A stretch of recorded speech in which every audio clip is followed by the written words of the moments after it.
that the sun shines down its power to all the world and makes the wind blow strong as it will. I wonder hope gentle rains can fall upon the land, so lovely earth can stay lovely still.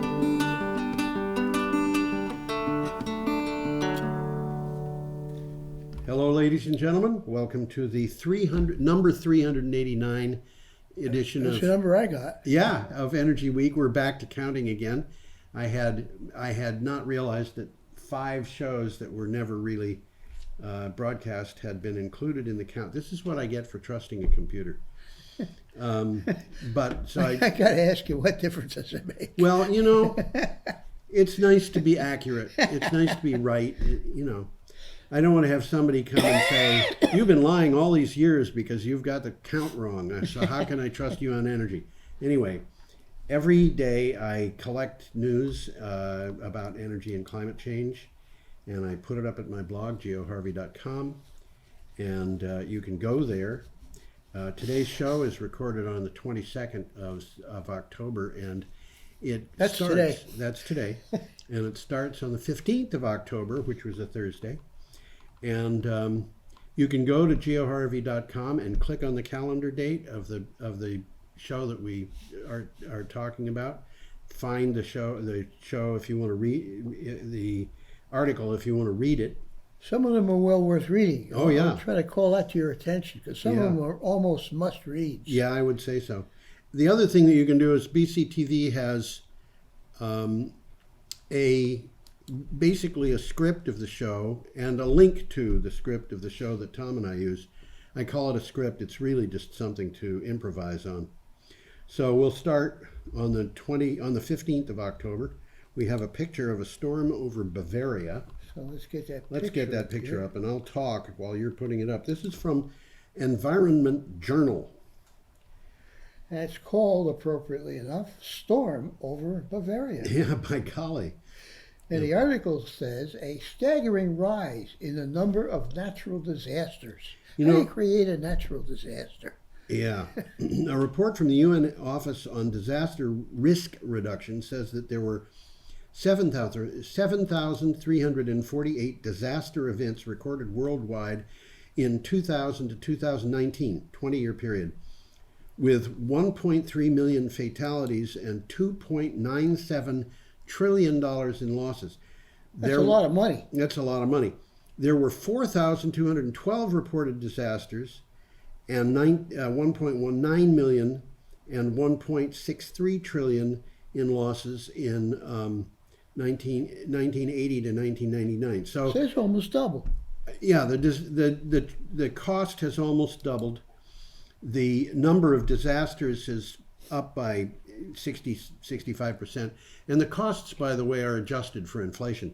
And, you know, it was infuriating to read this and see the other posts that had come up from other news media because the, I forget which one it was. It might have been Fox News. I don't know. It might have been the Heritage Foundation. They had an article saying, so the disasters increased. Sounds like right-wing stuff. It was. The disasters increased, but the fatalities didn't, and neither did the cost. Oh, so they were that's just okay. Well, I don't know. I've been coming across news. I do it frequently, but I've been coming across news sites this week that really got me mad. Another thing that I came across was there's a couple of sites that claim to be environmental, pro-environmental sites. Yeah. And they are, if you look, about everything except climate and energy. And it turns out that on those two issues, they're really touting the line of the oil industry. Well, that doesn't surprise me. It's kind of infuriating, but, you know. Well, there's a takeaway here. Yeah. This from the article. The rise in emergencies is due to the climate crisis. Duh. Yeah. And this is important. Wealthy nations have done very little to tackle the emissions that cause the majority of natural disasters. Yeah. Yeah. And as you just said, there's the oil companies. Yeah. And I looked at what it counts as a disaster event. And I forget whether it's 10 or 20. if a certain number of people die, it's called a disaster event. I think it's 20 people. Okay. And which means that if you had a bad bus fatality, which does happen, Oh, yeah. not very often in the United States, but it does happen in other parts of the world where a bus goes off a cliff or something. Bus goes off a bridge. Yeah, and you have 30 people die. That would be counted in this. Consider a disaster. But certainly, you know, Hurricane Maria was a disaster and was counted as one of these events. A bus going off a cliff is not going to have a lot of cost in terms of money. A hurricane, though, does, and that's where these numbers are really going up, is where there's costs attached to Well, it. you look at what's happened to our Gulf Coast just this summer. Got hit by 2 hurricanes and a heavy rainstorm. It got hit by, it actually, I think, got hit by 4 hurricanes, one of which was just grazing. I didn't count that one. Yeah. And there was another one. 2 of them hit Cameron Parish. We've talked about Two of them that. hit the same spot pretty close. Pretty much the same place. 50 miles apart. Very, very close. Yeah. I was going to say 25. You might be right. But, you know, these are increases in disasters. Okay. Well, let's say another one here. This is an important one. And you're going to be hearing more about this. This is something we just started talking about. Yes. And it's significant. Using ammonia to store and transport renewable energy. It doesn't make sense unless you know the chemistry. Well, it's not household ammonia they're talking about. No, it's not. This is, and you wouldn't want this stuff in your house. If you had a little leak of this stuff, Oh, it's poisonous. it would scare you out of the house. It really would. I've handled high concentration ammonium hydroxide, which gives off ammonia, and it is not fun to deal with. And when you get into this is liquid ammonia. It's not ammonium household hydroxide. ammonia. It is a liquid that it's easy to liquefy at room temperature, but let just a little bit into the air so that it's a gas, it's really hard to work with. It says, although ammonia is a gas at room temperature, it is much more readily liquefied than hydrogen, enabling large quantities of energy to be stored and transported.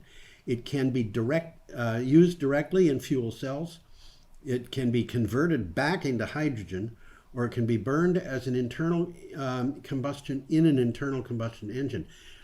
What happens here is you've got a molecule which is 1 nitrogen and 3 hydrogens, NH3. And it's really easy to keep it in that form. Now, when you liquefy hydrogen, you might have more hydrogen per cubic foot, but this stuff, you don't have to work on keeping it at 400 degrees below zero. Or very cold. very cold. It has, I forget what temperature. No, but it's just got to be extremely cold. Extremely And it takes energy to get it that cold. It takes energy to get it that cold. Although, when they're talking about taking hydrogen from Australia to Japan, they're talking about just liquid hydrogen. Nevertheless, using ammonia, it's the kind of thing that you could use on a local level in industry. You could use it for automotive transportation. It was actually used in somewhat adapted buses in Belgium during the Second World War. Yeah, that's true, because they couldn't get gasoline. They couldn't get gasoline, so they used ammonia, much to the chagrin of the Nazis, who would have preferred them to not use anything. Okay, should we go on? Well, there's a 9-minute version of this same article if you're just feeling lazy and you want to listen to it. Yes. But what the article says is hydrogen is very bulky Yes. and very heavy when compressed in tanks. Yes. The tanks weigh 200 pounds. Yes. You know, That's ammonia, a good point. You can. Oh, sure. You can hold ammonia in a much lighter tank. Absolutely. Yeah. Ammonia can be a vital fuel for shipping, aviation, grid storage, and energy exports, which they're doing right now in Right. Australia, Yes. as we've spoken about on the show. However, it is highly toxic and thus unlikely to prove safe enough to be used in private vehicles and homes. Probably. And another thing too about burning ammonia, I don't like the idea of burning ammonia in an internal combustion engine because I think it would give off a lot of nitrous and nitric oxides. It depends on the conditions, but yes, it can give off nasty stuff. Nasty stuff. Absolutely. Okay. When I was younger, I was a good humor man. Oh, that's why you're in such good humor. Yeah, all the and the time. good humor trucks There were you chilled by ammonia.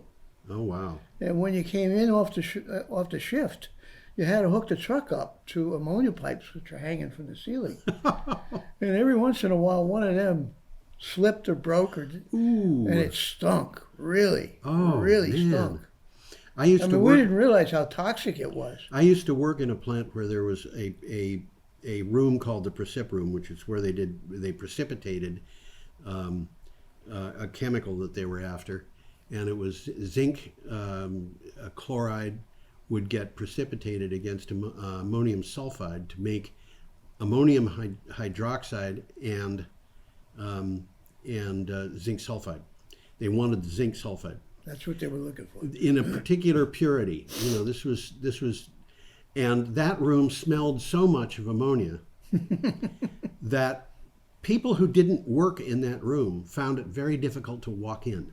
Yeah, I can believe. But there's one thing that I noticed, and a lot of other people noticed too, and that is people who worked in that room never got sick. That's interesting. Isn't it? Okay. Yeah, we got another picture coming. We have a up here. picture here and an article from Let's get that the picture up Huffington here. Post, and that last article, by the way, was from engineering.com. And This this is is the a picture Huffington of Post. Amy Coney Barrett and Mike Pence walking up the stairs. I'm presuming that they go into the halls of justice in Washington. Something like D.C. that. Well, Amy Coney Barrett's climate change dodge isn't just unscientific. It's at odds with most Americans. And this is coming out about some of the stuff she was saying. Well, I'll tell you something, Tom. I know that it's not going to be a popular stand, but I happen to think that Amy Coney Barrett made absolutely appropriate responses on some of these things, where she said, I don't know, I'm not a scientist, I don't know about climate change. Well, that makes sense. She's supposed to be sitting in judgment of cases that will be coming before her, and she's not supposed to be prejudging them. Well, that's a So, valid point. that is actually the answer that I would have hoped for. Not necessarily from the person I would have hoped getting it from, but that's another story. Twice this week, Amy Coney Barrett refused to acknowledge the scientific reality that climate change is changing, that the climate is changing. The second time, she doubled down, saying that the very issue of climate change was, quote, a very contentious matter of public debate, end quote. Now, So we don't know what she really believes. She's kind of ducking the issue there. yeah, it's not as anywhere near as contentious as among scientists. It's not contentious. Yes. But among the public, it is contentious, and a large part of that is because people pay to make sure that it stays contentious. But Well, she could be soon ruling on a suit seeking to hold oil companies liable for climate changes. yeah, That's in the pipeline. That could happen. it could happen. So, and by the way, her father was an attorney for Shell. So. Yes, I know. Even Trump, who has long mocked climate science as a hoax, admits the climate is changing. Yeah. Well, I'm not going to comment right now on Donald Trump. Well, it remains to be seen. I mean, she's going to be approved if she hasn't been already. Yeah, she hasn't So, been, but she will be. She is a fact. Yeah. The one thing about her is she has taken a hard line on laws. They have to be executed as written. They have to be according to the Constitution as written. And, Yes, that's her. There are things going on. People are upset about the idea of the pro-life, pro-choice, all the rest of it. Well, that's going to be a big issue. It's going to be a big issue, but it's not going to come out the way some people are worried about. She cannot say that states are not allowed to, at least I don't think she can say that the states are not allowed to have laws on this. She's going, if they overturn Roe v. Wade, it means that the states are going to. Roe v. Wade said the states were not allowed to set laws. That would mean the states would have to set laws. So each state's going to be different. Each state would be different. So if you want an abortion, you're going to have to go to Nevada or something like that. Well, if you were in a state that made them illegal, but how many states are realistically going to make them illegal? Well, we don't know that. We don't know, but my bet is it wouldn't be more than 4 or 5, and those 4 or 5 would lose their Republican majorities in their state governments. Interesting speculation. This is not a subject that is going to be. I don't think it would come out. And the same thing with climate, which is why I bring it up. I think these things will play out as they play out, but it probably won't be the way people expect. Okay, Well, we got another picture. we are coming up to here. Friday, October 16th. We have a picture of a shack in space. No, that's not really a shack in space. It's really a That's satellite. a satellite, yeah. It And looks it's like a powered ski- by the sun. We're which going to makes have a sense. ski shack a little bit later on in the show, and it looks vaguely like this. Okay. Well, the article says that SpaceX to launch Sentinel 6 Michael Freilich satellite. And the article explains who Michael Freilich is, and as far as I'm concerned, it really doesn't matter. Yeah. The Sentinel 6 Michael Freilich satellite will be launched by SpaceX. I think SpaceX is a Tesla company. I think you're right. It is. Yeah. As a matter of fact, it is. I'm Okay. sure it is. Falcon 9 rocket on November 10th. Sentinel 6 will be capable of monitoring the levels of 90% of the oceans with a 1 millimeter accuracy. What's a millimeter? It's about that big. You're going to be able to tell this. It's about a 16th of an inch or something like that. A millimeter is a 25th of an inch. 25th of an inch, 24th. yeah, something like- yeah. 24.5 It's millimeters. not very much. 0.04 of an inch. And they're going to be able to measure the level of the ocean, which means not level of the ocean relative to nearby land. It is the level of the ocean relative to the center of the Yeah, earth. exactly. And if they're measuring ocean level rise, they're actually measuring ocean level rise. Earlier satellites have been able to do this, but they haven't been able to do it with quite that accuracy. They can only get to about 1/8 of an inch. And the people I who would tell you figure that the that'd be enough. huh? I would figure that'd be enough. Yeah, but they're trying to make these things better and better. But there are people out there who say that that's wrong. It's the land rising. I'm sorry, that's not what it is. Well, why they're concerned is the sea absorbs heat. Yes. And the heat is trapped by greenhouse gases. Right, Although some people deny that. Which causes seawater to expand. right. Okay, and sea level to rise. That's right. That's what this is all about. And 100 years ago, if you want to see Mar-a-Lago, you can't do it by driving by. You'll have to do it in scuba gear. Prior satellites have measured large ocean features such as the Gulf Stream, but have had difficulty measuring small sea level variations near coastlines, which is significant because, you're talking about people losing their homes. Yes, that's right. And that increases flooding from tides and storms, which is why these people are losing their homes. Well, we've talked about that. Yep. Let's move on here. That article, by the way, was from Clean Technica, and so is the next. So is the next one. They do some good work. Elementary school district to save $40 million from energy efficiency and solar. That isn't hay. No, this is just one school district. It's a big school district. It is but a big school district. According to Mid-State Energy, it has a contract with Cartwright Elementary School District in Phoenix. Now you know why it's a big district. To come up with a guaranteed $40 million in energy savings with no upfront cost. I'm going to say that again. $40 million in savings, no It's not upfront costing them cost. anything in the beginning. All they got to do is sign on the bottom line. Yep. Their energy costs go down, and they don't have to pay anything to do it. Well, it's interesting what it includes. Energy efficiency upgrades, of course. Mm-hmm. Solar power, LED lighting, Yep. modern building control systems, and air quality control. Well, building control is and air quality are important. both very important, Absolutely. particularly in Phoenix. Oh, yeah. I mean, we're talking about how many days we talked about last week where they had temperatures over 100 degrees. Well, in Phoenix, my goodness, they have air conditioning on in January. Yeah. It's a warm place. Yeah. There were people in my family living in Phoenix. I went down and visited. Yeah. It's hot. Just looking at Phoenix, I say, this isn't on Earth. This is part of the Lord of the Rings series. This is Mordor. But they like it. Let's move from Phoenix to Austin, and we got a picture here. We do have a picture from Austin, and it's a very comforting looking picture. Isn't that beautiful? That looks very nice. That's a the library. roof of the Austin Central Library. Yeah, that's the library. It looks like a restaurant or something. Okay, this also Well, is I from think they Clean. got solar on the roof. Yep. Well, that's exactly what the article is. Yep. What the picture is. Clean Technica again.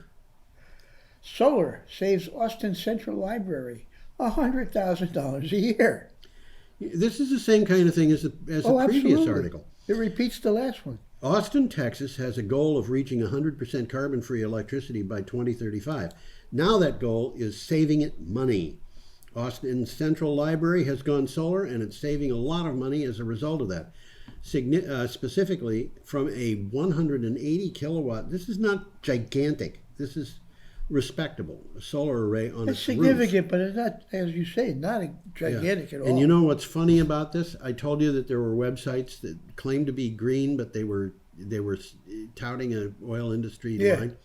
The one website said California's trying to go to 100% green. It'll be hard for it to do that because it costs so much to renewable electricity. You're not going to guess how much they said renewable electricity would cost California. So I'll tell you, 19 cents per kilowatt hour wholesale. I don't buy that. It's off by 7 almost. cents. It's 7 almost cents is high. 7 cents. One and a half was the lowest we saw. I've seen prices for electric power in California at 2.1 cents per kilowatt I can hour. believe that. Yeah, I can believe that. You know, but they Well, said had an axe to 19, grind. and that was the average price of renewable energy in California, according to that website, which was obviously wrong. Well, they probably were looking at the average price of renewable energy 10 years ago, Longer than that, or even longer than Yeah. that. or just making it up. They could have been doing that too. Okay, do we have more about the Austin Public Library? Well, what's going on is the technology is monitoring demand and matching available solar generation to that demand. Okay, so it's this all being done by a computer, Yeah. probably a laptop. Maybe a Raspberry Pi. Maybe they're doing this with a computer that costs $5 new. You could. I think you could do it. To tell We you got the another truth. picture coming up here. Let's look at it. This is an interesting picture. The ship. Yeah, This is Saturday, October 17th. I like this. Look at that. I knew you'd Isn't like that this. sharp? That is absolutely. That's one of the coolest things I've seen in a long time. That is so. That's a modern ship. That's for sure. Yeah, And the it's bow, a by the way- sailing ship. Yeah, the bow, by the way, is on the right side, Yep. and I don't know if this thing has a auxiliary engine or not, or motor or not. It does because it needs it to dock and stuff like that. Right, I remember that now. Okay, and this is from CNN. Well, give me I'll read the title. Yeah, Sweden's new car carrier is the world's largest wind-powered vessel. Now- by the way, it doesn't exist yet. yeah, but That's an 8-foot model. I mean, that's what exists. I will tell you, it's not just the world's largest sailing ship. It's the World's largest only. sailing ship that ever existed.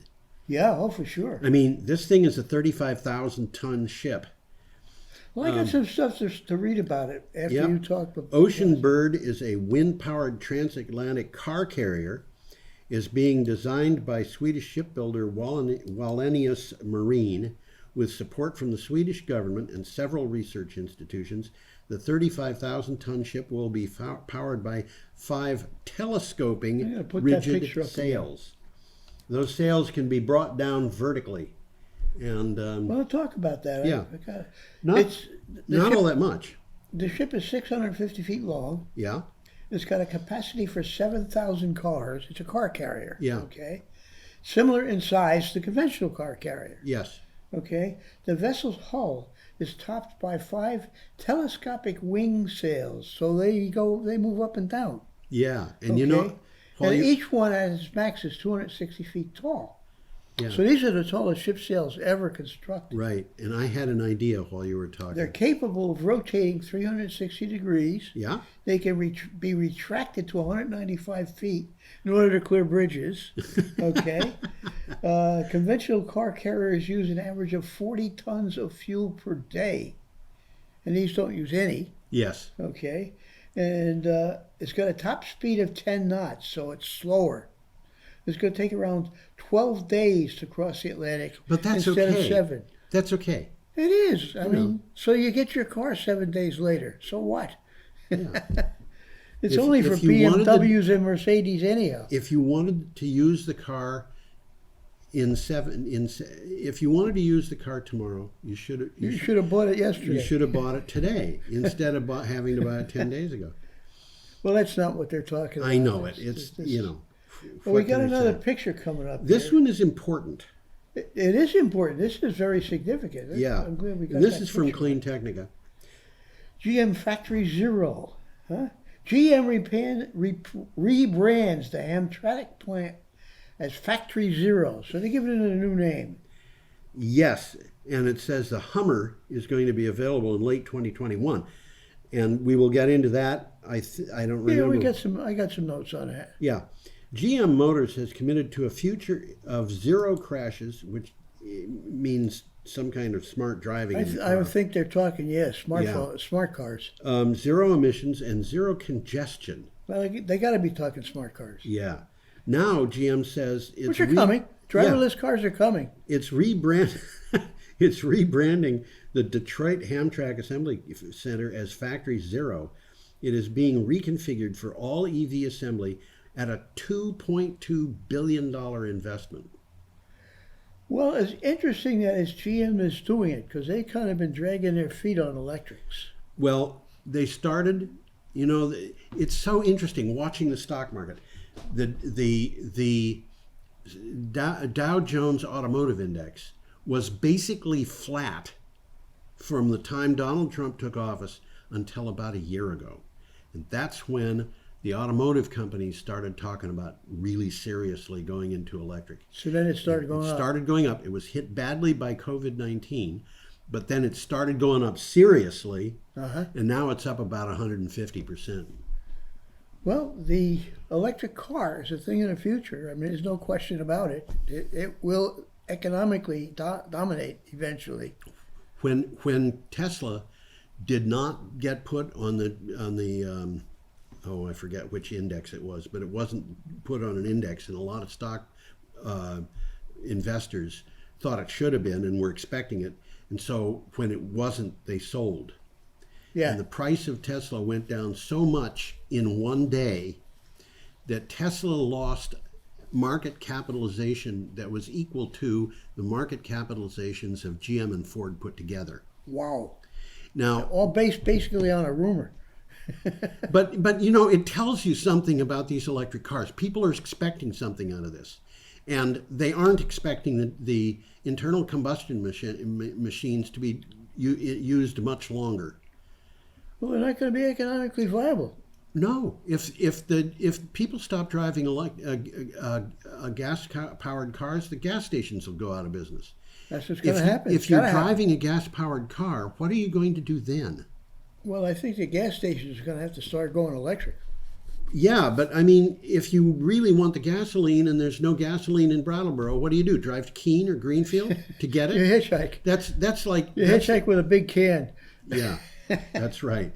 Okay. Well, from the article, they're going to be producing the Hummer Yes.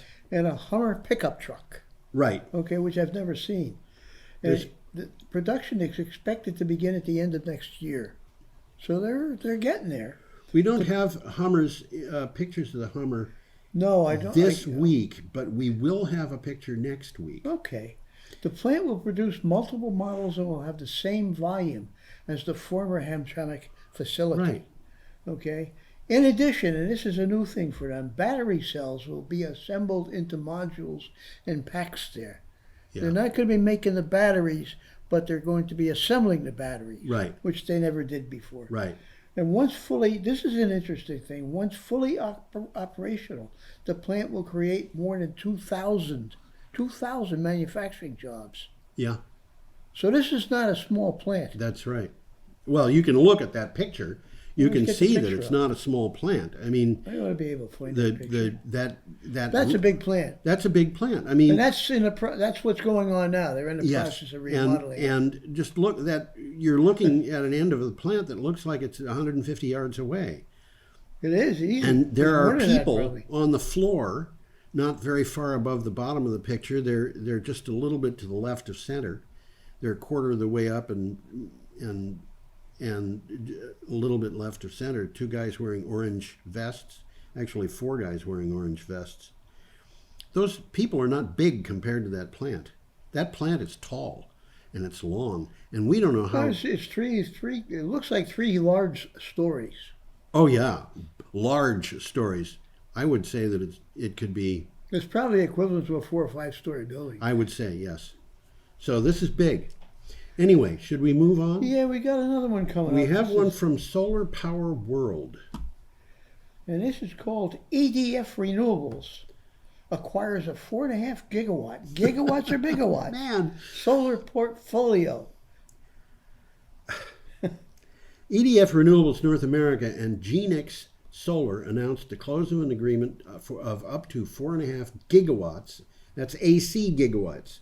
Because the solar panels themselves are DC and they lose. You're going to lose about up to convert. 20%. Yeah. Yeah, this is over 5 gigawatts probably of DC power in a pipeline of solar development assets in the PJM transmission area in the eastern U.S. Now, PJM is what we're in.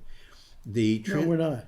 We're not? We're not. No. PJM stands for Pennsylvania, Jersey, Maryland. Oh, I'm thinking of the big one. Yeah. We're in the Northeast grid, but we're not. But the PJM. Northeast grid It's is a different part of, grid. That's all it's it a is. part of an overall grid that includes basically half the United States. That could be. Yeah, Yeah. that could be. Um, and PJM's gotten bigger than PGM. It's in Michigan now. Oh yeah, It's a big grid. yeah. The pipeline assets, let's see, in the eastern U.S., the transaction will accelerate EDFR, which is EDF Renewables. EDF is Electricité de France, in the PJM area. So, you know, they're just getting bigger. Now, Genex, or Genex, I don't know how you say it, Genex, is a developer of utility-scale solar projects from 20 megawatts to more than 400 megawatts. So they're significant. yeah. The transaction exceeds 20 solar projects. Yes. So this is a big move here. It's a big move. Okay, we're up to Let's Sunday, move along. We got another funny October looking picture 18th. here. And I did look into this picture a little bit to find out because we had a very similar picture up about 2.5 Well, years we've ago. talked about this ski area in the past. Yes, we did. And at the last time we talked, I think it was still operating. No, it was not. That was why it we was talked down. about it. Well, now this is what's left. That used to be all snow. Yeah, it That was. picture The used to be a snow was glacier. gone when we talked about it before. The reason we talked about it before was because skiers were complaining about losing ski areas, and this is one of the examples that they had. Okay. Now we're talking about it because a particular skier has gone to this Yeah, area. he wanted to go skiing there, and they said, "Hey, you can't. You can't do that. There's no snow." And this article is from Clean Technica. My personal history with global warming. This is the author of the article speaking. I served as a Peace Corps volunteer in Bolivia from 1964 to 1966. While I was there, I tested my skis at the world's highest ski resort on an impressive glacier on Mount Chacaltaya. 5 feet of fresh snow on top of 10 feet of glacier. Returning for a visit, I found the snow and the glacier had completely vanished. Well, from the article, the glaciers began to lose their snow in the 1980s. Yeah. By 2009, Chacaltaya had lost all of its ice and snow, forcing it to close. Yeah. Okay, and climatologists have observed that half the snow in the Andes has melted within the past 40 years. Half the snow. Half the snow. Now, what happened below Chacaltaya was that there is a village down there, and we talked about this in a I different think we did, yeah. time, where they had a lake, and a very high altitude lake, like 11,000 feet or something. And the lake's gone. And the lake is gone. The lake had villages around it of was a people resort. who made their living by fishing. And Okay. nothing is left of any of that. Okay. So Well, we get a nice picture coming we up have here. a nice picture. This is a picture, believe it or not, from Clean Technica. Wow. Oh, amazing. And it's for an article from Clean You'll never Technica. guess what it's called. It's called offshore wind farms. Yeah. Well, offshore wind, the latest news on turbines from coast to coast. Interesting article. Other news may capture public attention, but there are headline-worthy happenings in the world of offshore wind, including the first wind turbines in federal waters. Those were the 2 turbines off Virginia. They're federal, right? They're in Everything else federal is in waters. state waters, right? Yeah. And so the United States now has 7 offshore wind turbines. Now, my guess is that there's probably some small town in Scotland that has 7 offshore wind farms. I think you're right. I think we've talked about that. We could use a splash of good news, and here are a few updates. Well, you can go to... Well, I got a quick rundown on the update. Please say something. Okay, there's the turbines in Virginia. This whole concept that's going to be big. Yes. Virginia will have a very large installation. Right now, what we're talking about is a pilot plant. Yeah, Pilot the plant. 2 turbines is a pilot plant. And now some of the states are pushing offshore wind. For example, New Jersey, Massachusetts, and Maine. Right. Okay, so the states are pushing. And New York. New York is doing it. Well, big the time. article didn't mention New York, but you're absolutely right. They are. Now, they're starting to encroach on more than one coast.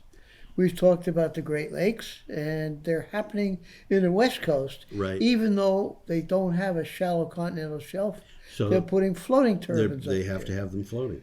There's a lot of investment in wind going on, and this is significant. Turbines are getting much more powerful. Much. They're up to 13 megawatts now. 13 megawatts. I said 13 gigawatts, but that's not right. 13 megawatts. So there's movement here, and Yeah. the times they are changing. Yeah. I think it's a 13 megawatt turbine, even with the low capacity factor that wind turbines It's going to be have. big. Not only is it going to physically be big, big. but I think a wind turbine on an offshore setup like that could conceivably power Brattleboro. Oh, easily. Yeah, I think so. The one turbine. back when 8 megawatts was considered a big turbine, they showed a picture of the nacelle, Yeah, and you could have fit 2 city buses in it. yeah. It's that large. I mean, They are these big. things are They big. are big, and Now it's 13 megawatts. they're put way up in the air. Oh yeah, way high. I mean, 3 football fields. Yeah, these are big. Well, we got a picture And, coming up. okay, we have a picture which is kind of this is a funny picture. Well, the I mean, picture is comical confusing. Picture. It's a comical picture. It was intentionally designed to be confusing. Well, they succeeded. Well, it's a picture of energy self-reliant states. And here's the fine print, matching New York's available energy intensity. Well, what they're saying is these are the states, the ones that are colored dark green are the ones that could produce No, they 100%. They're all the same color. That's the point. They are the states that could produce 100% of their electricity locally. Well, if you looked at the article, there's about 6 different maps, Yeah, okay, and each one's slightly different. that's right. And the final one, which is all renewables potential not matching New York, okay, there's 3 states that aren't going to make it. To New York. No, 3 states that will not be able to match their needs from renewables right off the bat. Well, And that's Florida is low here at 150%. I think it's Florida, Louisiana, and Arkansas. I think it is. All the rest of the states are going to be able to produce enough energy for their own needs. Well, this map shows They all are. they all are. And I'm not... But the fine print there is matching New York's energy intensity, which Yeah. they do explain in the article, but I don't remember what it was. Okay, so what do you have? This is from Red, Green, and Blue. And what do you have for title? Every state could be powered with 100% renewable energy. If each state in the U.S. took full advantage of all of its renewable resources, how much electricity of its electricity needs could that cover? Would in-state renewable generation be enough to charge EVs and power electric heating too? The answer in almost every state is yes.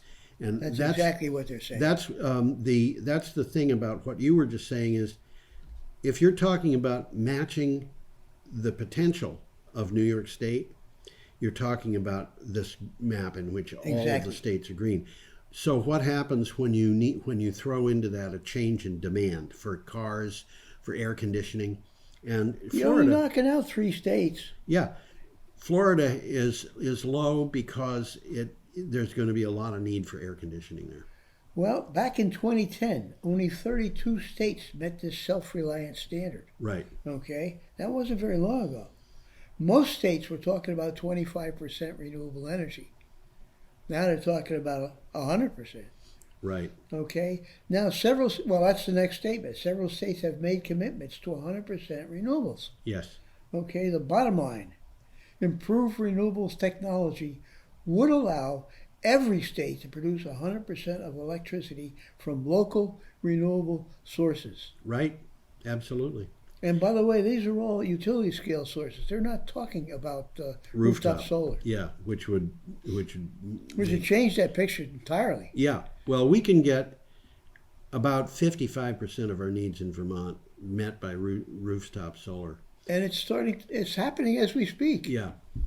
Okay, we're up to Monday, October 19th, and we have an article here from Renewables Now, and a funny picture.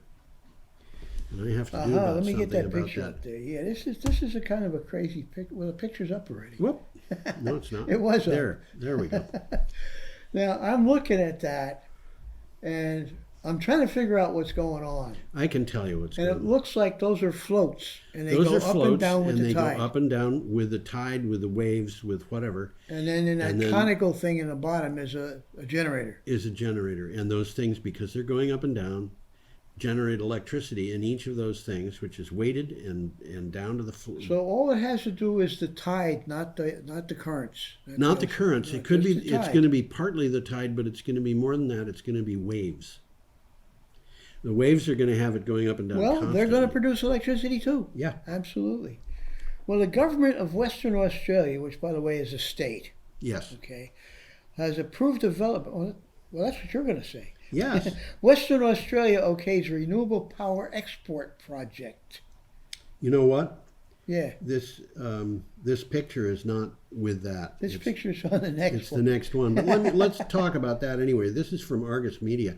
The government of Western Australia approved development of a 15,000 megawatt. That's 15 gigawatt. Gigawatts is bigawatts, That's right. guys. And that's 15 of them, which will export electricity to Indonesia, Which is far away. rather far away, and supply the iron ore That's Western sector. Australia. That's Western Australia.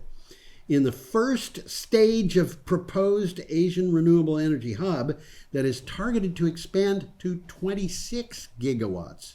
Well, we've talked a little bit about this. Singapore's getting involved. Well, there's two of them. One is in Western Australia, and the That's other one this is in the one. Northern Territories. But the connection to Singapore will be as one connection.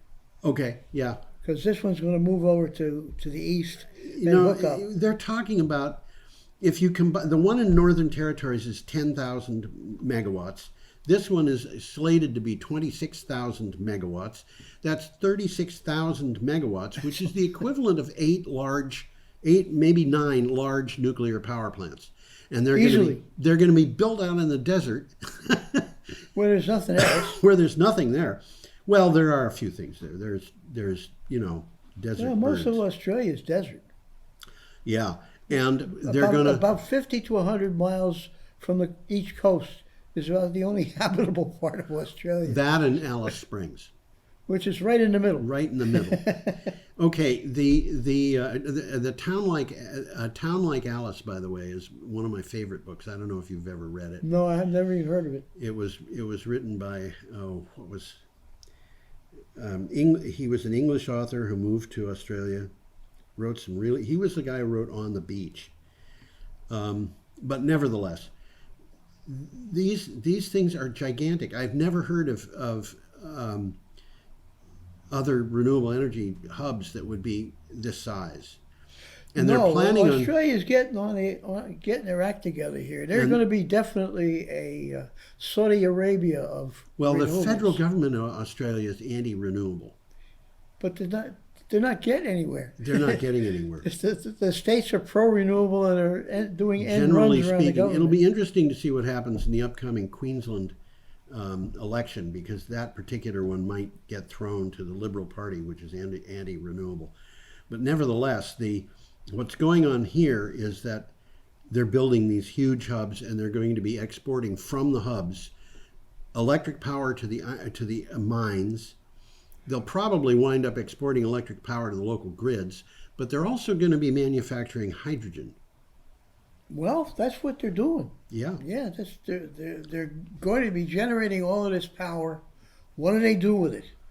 They can try and export it via cable, okay, some Right. of which they will be doing. Yes. And some of which they're going to be putting into hydrogen. So what and happens? some of which they're going to be even putting into ammonia. Yeah. And they're going to be selling that stuff. What happens if Singapore doesn't have a need for more electric power, but the sun just keeps on shining? They make You more make hydrogen. make more hydrogen and sell it to Japan. You know, I mean, this is They know what they're doing. they know what they're doing. They know what they're doing. Okay, we have to go on. I think we And, do. and now is when we have that thing that we were Let's talking get that about before, picture up there, yeah. the floating. That's called tapping ocean power. Yep. Interesting concept.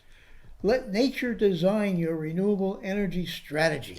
It's time to redesign our energy strategy, and the very same nature that created an impressive array energy palette with sun, wind, and water and more can show us how to do it. Every point on the globe has multiple natural resources with unique synergies, and all we have to do is balance them. Say that sentence again, because that's important. Every point on the globe has multiple energy resources with unique synergies. All we have to do is balance them. Makes a lot of sense. Absolutely, it does. The exact recipe in any given place is based on data, carefully tracking minute by minute the amount of potential power generated by various available resources over time. Okay, so they're really looking at this, and minute by minute. Right. Okay, we have a picture of a solar array here. Looks like a solar array to me. It's in Pennsylvania. Yeah, I looked at that up. This is interesting because they're going to be furnishing power to Penn State, which is near Philadelphia. Right. And I don't know if that's the solar farm or not, but the solar farm is in a central part of the state. Right, and So far away. Light Source operates there. Yes, yes. This is Light Source BP, and BP, by the way, It's British Petroleum. It's British Petroleum. That's their entry into renewables. No, not quite. No? It's almost.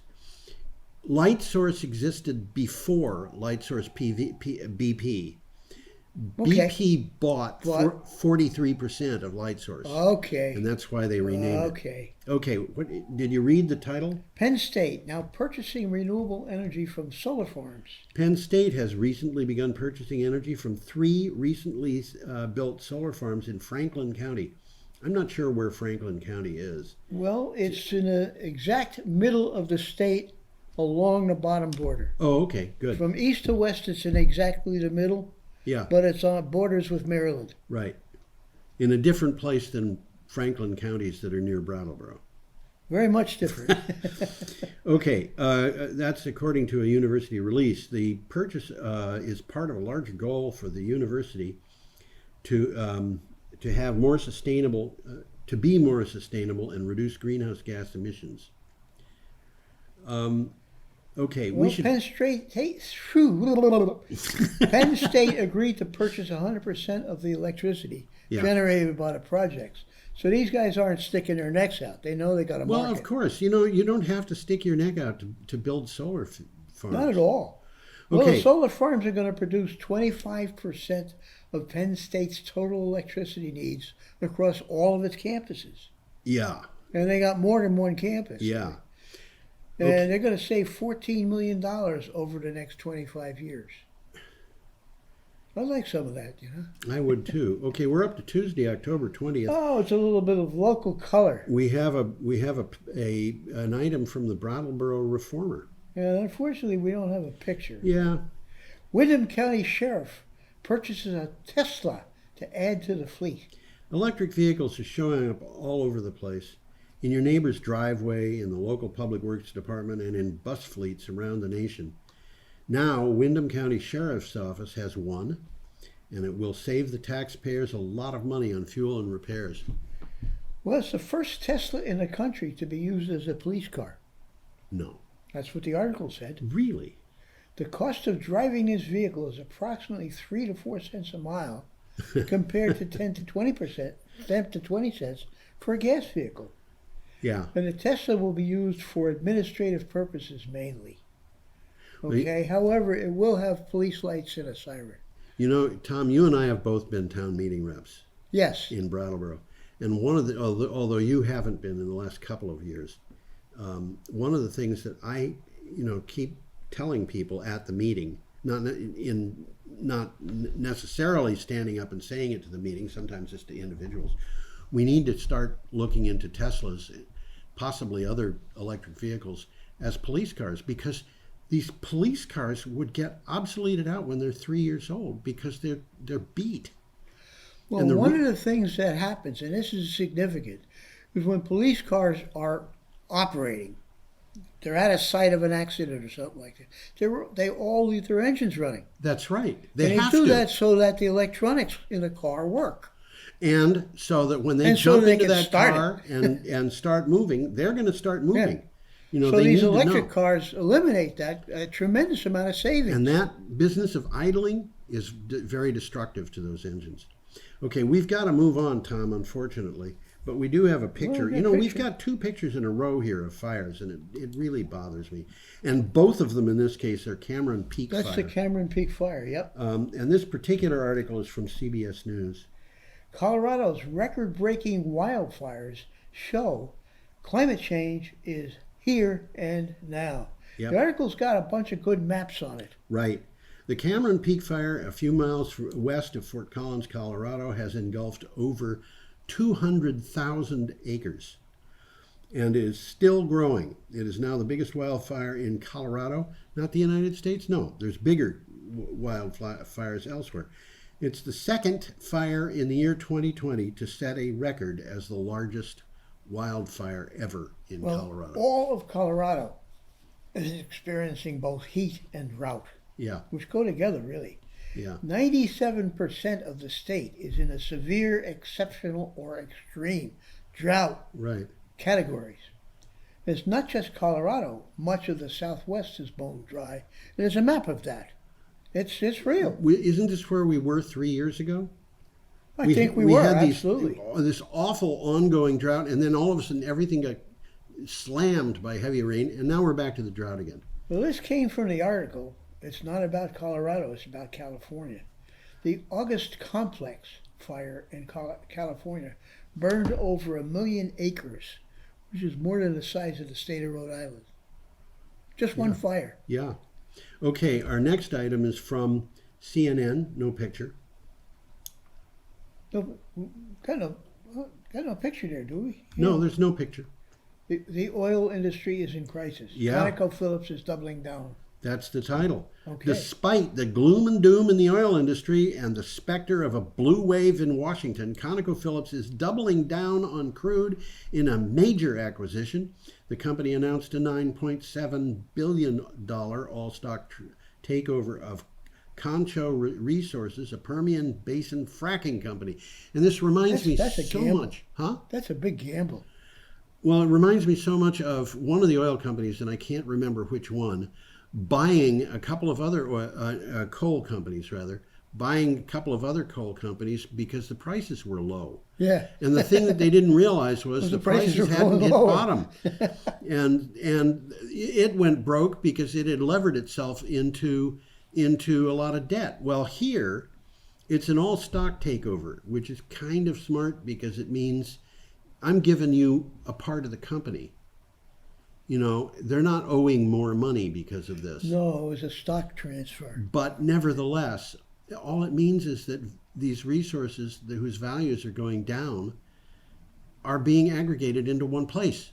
Well, this aggregated company is going to be the largest independent oil and gas company in the U.S. I'm going to make a prediction. Yeah. It's going to go broke. You could very well be. It's a big gamble. Okay, we're up to Wednesday, October 21st, and we have an item from CNN and another picture of the Well, let's see if I can't get that picture up. I bet you I can. what is the name of the fire? Cameron Peak Fire. Where do I get the picture up there? There you go. Wildfires cause closure of national forests in 5 Colorado counties. So I don't know what the name of that particular fire is. This actually I looked up. It says San Juan County, Colorado. I know that. It is the Cameron Peak Fire. It's Cameron also Peak. the same Okay. fire. I had when I put together the title on this, I had thought about putting Cameron Peak on, but I don't like titles that run into 2 lines if I can avoid them. Due to unprecedented and historic fire conditions, national forest land in 5 Colorado counties will temporarily close, federal officials said. As of October 20th, 442,000 acres of land were affected by wildfires in north central Colorado and southern Wyoming. There's a good 2-minute video in there, Yeah. and it shows you what's going on, and there's some nice pictures, and accompanying the pictures is a blow-by-blow description of these fires. They're scary. And the thing that's really bad about this is they aren't going to go away. They might go away for a year or something like that. They might be reduced for a year. But as long as it's hot and dry, you're going to have fires. We've got these fires driven by climate change, and the climate is not going to change back quickly. Not quickly at all. Okay. Unless we do something, it's not going to change back at all. Yeah. An item from Solar Power World, and this is about the Sunday campaign. All new U.S. electricity generation capacity came from renewables this summer. A Sunday campaign review of Federal Energy Regulatory Commission data shows renewable energy sources dominated additions of all electric generating capacity in the first 8 months of 2020. And in fact, this is just talking about the additions. Yep, all capacity additions for the summer months were renewable. There were no fossil fuels, no gas, no coal, and no nuclear. It's the economics, stupid. Well, there you go. There. Sunday, by the way, is a nonprofit organization that supports sustainable energy. Right. Okay, and this is from the article. Renewables now account for nearly a quarter of the nation's total available installed generating capacity, which does not include rooftop residential. That's right. This is all utility scale. Yeah, and people are not putting gas turbines on their rooftops. Not yet. Renewable share of generating capacity is on track to increase significantly over the next 3 years, which is what we've been talking about. We've got one more article and not much time. This is from Clean Technica, and we've got a picture here which kind of baffles me. Well, it's I think thermal I know siphons. what it is. This is passive cooling system. Well, what it looks like they're doing, it looks like those half-inch copper tubings. They just run very cold refrigerant through there. Right. And they're refrigerating what they're doing the ground. is they're trying to put the stuff in so that the permafrost doesn't melt. That's exactly. Okay, Clean Technica. There's got to be a proverb about that. It has to do with ice boxes and Eskimos. Go ahead, Tom. What's the title? The epitome of stupidity. Oil companies chill the ground in Alaska so they can keep drilling. That is kind of ridiculous. Yeah. The Guardian reports that ConocoPhillips, the same people who are acquiring that other company, and other oil companies operating in the north slope of Alaska are facing a new challenge. As the permafrost melts, their trucks can't cross the land and rigs can destabilize. They are considering freezing the Alaskan land. The article states it very well. Is there any better example of stupidity than artificially freezing the Alaskan tundra so companies can continue doing more of the very thing that is causing the permafrost to melt in the first place? It reminds me of an ethnic joke, and I won't go into which ethnicity because it really doesn't matter. Usually they don't. and it is a picture of what the cartoon calls a target pistol. It's a revolver with the barrel pointing backwards. Okay. This is what they're doing. Okay, we should go to the end of our show and Let's wave get us both goodbye. up there Say so that goodbye they to know everybody. what we look like. Have a perfectly lovely week.